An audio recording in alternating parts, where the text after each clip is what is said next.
There's an old saying, give a man a fish, his hands will stink for a day, but teach a man to fish and he'll never have any money.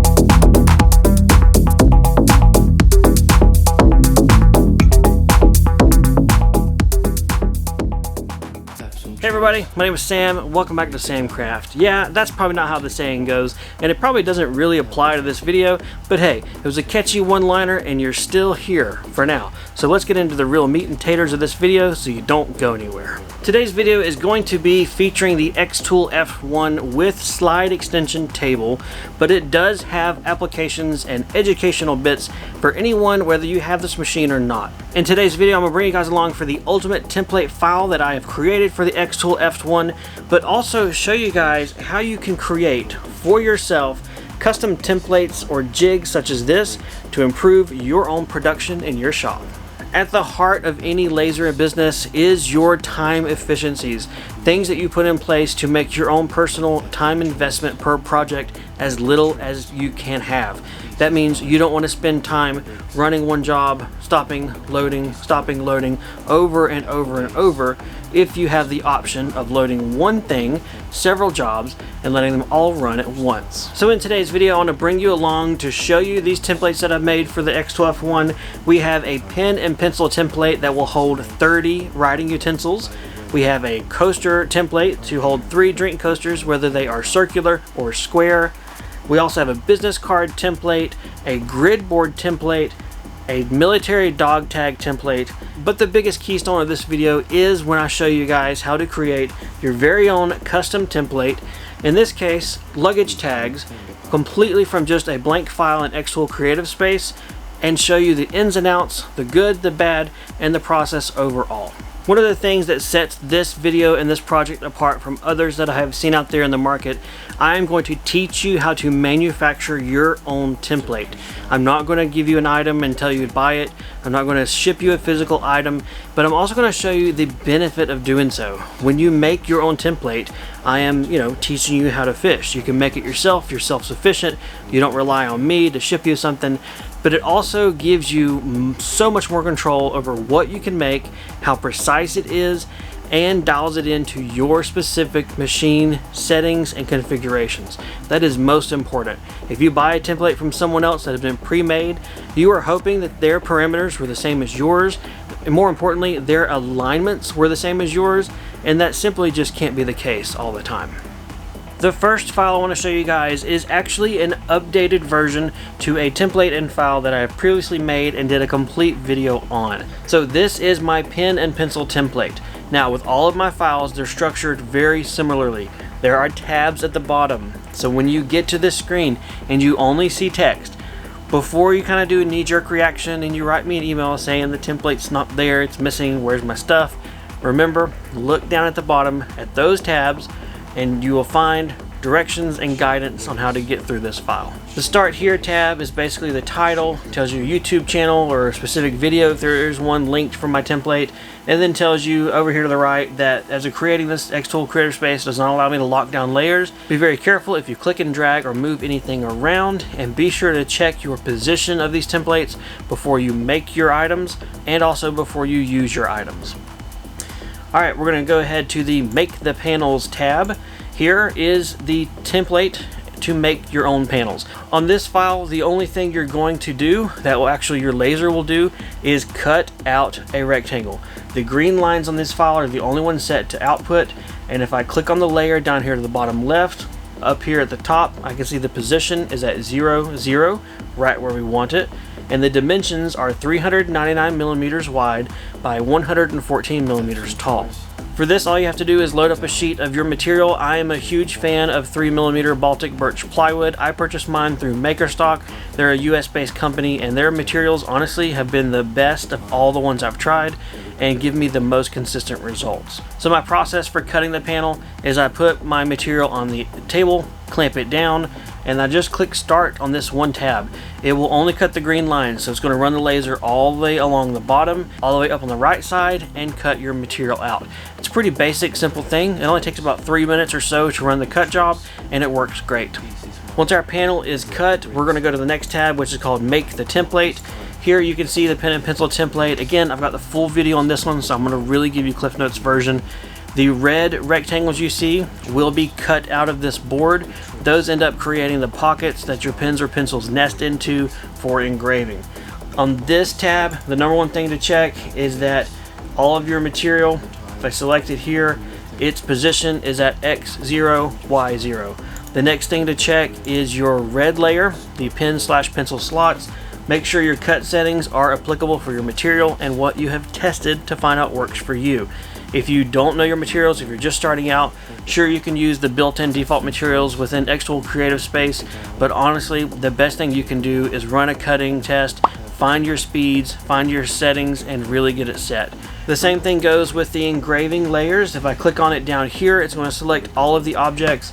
I can then tell it to show me the vector settings. I get great results with the material at 75% power, 100 millimeters per second for the vectors, and for the bitmap, my settings that I found that work okay are 750 dot duration, 100% power, 300 millimeters per second speed, 1 pass, and Jarvis mode of processing. Again, this is stuff you gotta dial in on your own. And if you're so advanced where you're making your templates, you probably have already got this stuff pinned down. If you've not, the first thing to do is run your cutting test. Then you can start making fancy stuff. Alright, once you've done this, you're going to have a giant little, like a giant comb that comes off your machine. Take it and glue it to another panel that you made, so it's a 2-layer. That way it makes everything stiffened up, rigid up, and it keeps things nice and sturdy for holding pencils and doesn't let them fall through if you're engraving smaller objects. When you want to use a template, you go down here to this tab that says Your Designs Here. And on this page, you're going to see it is exactly like the other one, except we have an addition of green lines and orange lines. The green lines are center points for all of those slots to help you align things and get them correctly placed. The orange line is something that I choose to put in place. Basically, it's on the pencils I use, I want to go down so far before I start engraving. I just measure that, move the orange line to match, and that way I know if I orient my red text for engraving where the orange line is, I'm good to go. And then of course, red text, that's what you're engraving. So it's a pretty basic process, although the template does look complicated, but remember, there's that full video down below. I'll walk you through all of it. The only difference between this one and that one is the first version is a little bit narrower. It's not as wide. This one, you're able to fit a lot more pencils onto. The next file I want to go over is the Drink Coaster template. Just like the other ones, we're starting here on the Start Here tab. It's got the text information, and just like all the others, looking down below, we can see we have the tabs. First one is panel cutting. This one operates under the exact same methodology as all of my templates. Make your panel. This is identical to the one we just covered on the pen and pencil, so we will skip this one for now. That brings us into the Coaster Template tab. Right offhand, you should probably notice that this looks really similar to the pen and pencil, albeit a lot less complicated looking. What we have here are 3 squares and 3 circles set to 101.6 millimeters or 4 inches. And as you can tell, it only fits 3 on the slide extension. Nope, you can't fit 4 squares. I've tried so much. But hey, 3 is better than 1 at least. This template operates off the same premise of you load it up, you make sure it looks good, you check your alignment of things. Once that's nice, click Start. Load your panel in there that you have done, and this one does not cut out the red shapes. It instead will score them or just engrave the outline. My score settings are blue light laser, 85% power, 50 millimeters per second, and that so far for me has worked great with the 3mm Baltic birch plywood. Once you have your template made, then the tab you live on from here on out is called Coaster Design. We click on it and you can see she's pretty plain Jane, but that's okay. That's what you want from a template. You don't want other stuff kind of getting in your way. So for this, if I wanted to use it, let me go ahead and just run through something real quick. Let's say I want to insert and do a heart-shaped coaster. Sure, let's engrave a heart on it. First thing I want to do is move this to another layer. That way it's not my template layer, it actually will output to something. And from here you can kind of just drag and drop. So if you want to have it centered on the coaster, you kind of hold it and hover, the little blue lines will show up, and there, you've got it done. So if I click on the layer, currently it's set to output only to score it. Let's go ahead and say I want to engrave it. And one cool thing about xTool Creative Space is you can save settings. So over here, let's say, okay, we're using the F1 machine. Yeah, let's do a wood engraving. Perhaps this is a wooden coaster we're doing. From there, load the machine up, load the template up, click start from here, and our preview shows us one big giant heart. There you go. That's how you can confirm you're about to make yourself a heart coaster. So as you work with your templates, you're probably going to have multiple different designs and files and everything. What I would suggest you do probably is go up to File, Save As, make it a new file. Don't overwrite the original, make a new file. And at that point, if you're just using the template, go down here, click the X's on these tabs to delete them. Simplify the process. Coming up next is the military dog tag template. Same process. Start here with your text, cut your panel as you need. This one is 2 layers. And then we go over to our dog tag template, and as you can see here, I fit as many on here as possible. All of the red rectangles are cutouts for the dog tags to nest into. One thing to note, the size of the rectangles you're going to want to confirm, measure yours, and possibly test on some scrap wood first. These are set to 50 millimeters wide and 29 millimeters tall. Even though the dog tags that I use are not as large, for whatever reason, probably the kerf of the laser is the culprit, but when I went to cut these out, it was too small. So I had to step it up until I found that sweet spot for my particular tags to fit into the template. The tags I order are standard. I have confirmed at least my tags with the ones that come with the xTool machine, some tags that have come with other lasers, and then also some that I bought off of eBay. They all fit and they're all the same size. But it is just one thing I want to really point out as you design things. You're probably going to need to play around with the sizes between what fits design-wise and perfectly on paper and what really comes out of the machine. So for this template, we punch in our cutting and engraving speeds and settings, whatever works for your machine. Click start, and as you guys can see here, we're going to be engraving the text at the bottom and then cutting out all of those rectangles, which will create the top layer of that template. We then put it on top of a blank panel that we also cut to give us that 2-layer. The benefit of the 2-layer template is you can remove it from the machine, carry it around, and those tags stay put. It's perfect for batch processing. Say you have a customer that's ordered 100, 200, 500 of these, make yourself a bunch of these templates and you can load one tray after another and not have to individually pick them out before you can start your laser again. That would be a huge time saver. Once you have your template made, the last tab down here is called Dog Tag Design. It's the place where you go to drop your design files in. Just like you would use with the drink coaster we showed you with the heart. You know, if we want to put in a tree, I think that's what that is. Sure, a tree. We'll go ahead and do that. We'll move it to a new layer. We'll select the layer, say output. We're going to engrave it. Manual setting. I don't know. We'll say slate. This is something I would play around with, by the way. Then you can click, drag and drop, reposition, do whatever you want to make it fit. It's yours to play around with. The biggest thing to remember is if you click and drag and you get something out of alignment, you are going to mess yourself up. So try your best not to click and drag. Another thing you can do is you can go ahead and select layer 1 down here. It selects everything that is not to be engraved. Go ahead and make sure it does say ignore like it says here, and group it. Once you've grouped it, at least you're less likely to click and drag one of these rectangles out of place. You'll just move everything out of place and you'll be able to catch up on it a lot easier. Once you've got your template done, of course, you'll click start, you know, your normal laser procedures. Here we have a big fluffy tree. If we want to run it, we could run it. Pretty easy and basic. Okay, we have reached the meat and potatoes of this video, probably the biggest takeaway and the number one thing I want to teach you guys, whether you buy my template files or not. This is a skill you really want to hone in on how to do, and the more organized your workflow can become, the easier it's going to be on you mentally, and you're going to enjoy things a lot better. So this is called the DIY template. Why? Because you're going to design it yourself. Alright, so the Start Here tab, it's the same. Make the panel, that's the same. You can kind of see I'm a one-hit wonder on the panel and start tabs, huh? Where things get different is on the Make the Template tab. Here, it's blank because you need to find your design, whatever you want to do, and add it and bring it in. So I have an example here of luggage tags. These are from Chewbacca, my favorite metal tag manufacturer, 100% made in USA.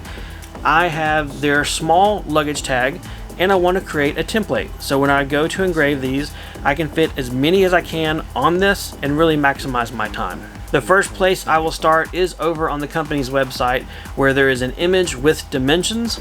I'll go ahead and take a screenshot of this, save the image, and then have to convert that to an SVG.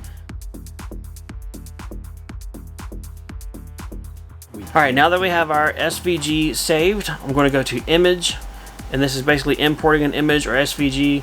I'm going to click on the small tag here and click Open. It is now opened, but we're not sure that is the correct dimensions. Going back to my website, I see it's 31.8 millimeters tall and 76.2 millimeters wide. So I'm going to have it selected here. I'm going to unlock, and I would change the settings from there. However, it imported it exactly right. Huh, pretty lucky. That's not going to happen all the time. Now that we have our image outline, I change it to red. I like using the red layer for some reason. And here we can move it around and build our template. So let's say we don't really like it at this orientation. I want to flip around 180 degrees. That's easy, 180. So now what we can do is click this, set its position. I like to leave myself a border on my templates of about, at the closest 6 millimeters. Let's go ahead and make this one, let's be real safe. We'll do 10 millimeters on X and Y. That gives us a nice thick border around this edge so we don't break things, especially if we drop them at some point in time. The next thing to do is make copies of your outline. How many can you fit on your template board? To do that, you're going to use the array feature in xTool Creative Space. So with your vector selected, go up top to array, then click on grid array. It's going to give you the option of X columns, Y columns, and spacing. So I like to play with the Y columns first to see if we fit that many. I don't know, we'll see. We might be able to fit 3 if we delete our Samcraft text, which will break my heart, but do what you want to. We'll go ahead and do that. And as far as X spacing, let's see, that's 3 columns, 4 columns. Looks like we might be able to get 5. Now, one thing to note is your spacing. Right now, it's going to have a 1 millimeter gap between each object, and that's super, super thin. Let's do 5 millimeters X and Y. That's probably not going to fit. It looks like it's going to obviously runs off the edge of the template on the right hand side, and on the bottom it's just too close. So I'm going to reduce my X and Y down a little bit, and then I'm going to go ahead and space out my grid to make sure this is a very beefy template and one that's not going to fall apart on me. I can click OK, looks good, we can run it. However, the one thing we might also want to try, we'll delete all of these, get ourselves back down to the original. If we want to try, and if it works for your objects and how you want to process it, you could always do a 90-degree rotation. Then put it back at that same spot. X10, 10. Then we go select it, grid array. We don't want to do any Y rows. But can we do 10? Yes, we can fit 10 of them this way. Awesome. That works great. I've taken a few moments here and made the template exactly as I would want. I'm getting ready to make it, so I kind of tweaked it a little bit, and I double checked all of my cut and engrave settings. At this point, I'm ready to rock and roll. Load the material, still got our panel over here on the machine, make sure my clamps are out of the way, and let's go ahead and make our luggage tag template. Hope it works.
Alright guys, the template glue is done. I also sanded it, and I've got my luggage tag loaded up into this luggage tag template.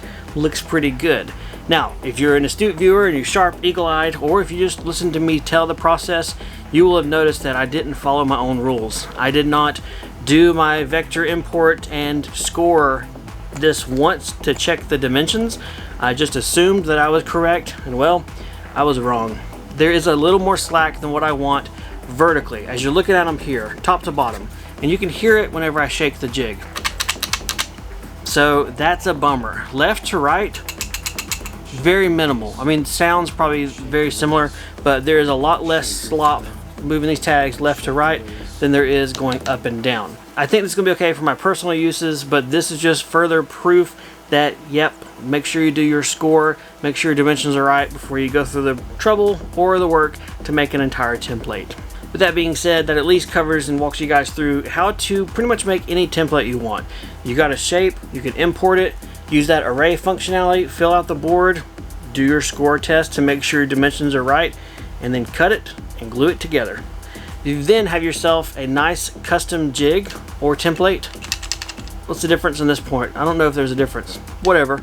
You've got it for you, and that is awesome. There are actually two more templates that I forgot that I created and I didn't cover yet. We'll go ahead and jump into those really quickly. First one is a business card template. You know what, actually it's identical to this luggage tag one we created, but it's the size of business cards. Hang on, I'll grab it for you. This guy right here, set up and made to fit business cards. It will hold 6 of them. That's as many as I could get to fit in this size panel. But hey, 6 is better than 1 when you can set them up here, let the laser run, and do something else. The file setup, as you guys can see here on my screen, is very similar. It's the same kind of format. Really just stick to it. That way these template files are all kind of the same method. You got the start here, you've got your panel cutting section, then you have the actual business card template itself. The biggest thing I will say with this one is to always double check those red rectangle sizes. Make sure it matches your business cards you have on hand, and then do your scoring on some scrap wood and double check those dimensions before you go through the steps of cutting this one. Once you have it cut and assembled, then you can use the design tab, or the very last one in the file, one where it's all purple, just to drag and drop your designs onto, load this up to your machine, and away you go. And then last but not least, a grid board, because what file package could be considered complete without old tried and true trusty Mr. Grid? Now this one is a 10mm square spacing because it is designed to match exactly those little light gray lines in xTool Creative Space and allow you to line things up with the grid on the screen and the physical one sitting on your table. This is not a super fancy file. I mean, it literally is just a bunch of squares. You've got numerical labels on the bottom and the right hand side, and the way you use it is just like the others. Once you've made it with this tab, you go to the Gridboard Design tab. There you have what looks to be an empty file, but if you look close, you do have the purple numbers around your border, and then remembering that the gray grids on your screen match up with these that you engraved on your board, you can then align things and lay them out however you want. A grid board is useful if you've got, let's say you're doing a one-off job and you're doing a couple of them, but not enough to justify making a full-on template. Laying it out on your grid board and placing it is a good solution. Out of all of my templates that I've made, the grid board is the one that I will probably use the least. The framing option that comes on your Galvo lasers, where it will draw the square really quickly, you can move your piece around as need be, is phenomenal. And it might just do away with the need for a grid board from a practicality standpoint. However, I still wanted to offer it because many people get in the habit of working with a grid board. They're used to it from the gantry style lasers, and when they get into the world of Galvos, they might think and be looking for it and want to use it. Well, it's there. It couldn't quite be called an ultimate file kit if I didn't include it, so there we go. Well guys, that's going to be it for the ultimate xTool F1 slide extension jig template mega package, plus the real meat and potatoes of the video, showing you guys and teaching you how to make your own templates. It's not an incredibly elaborate and secretive process, But if you're interested in getting the file and kind of getting a head start, at least having all of these to get you going right out of the gate, there's a link to those down below.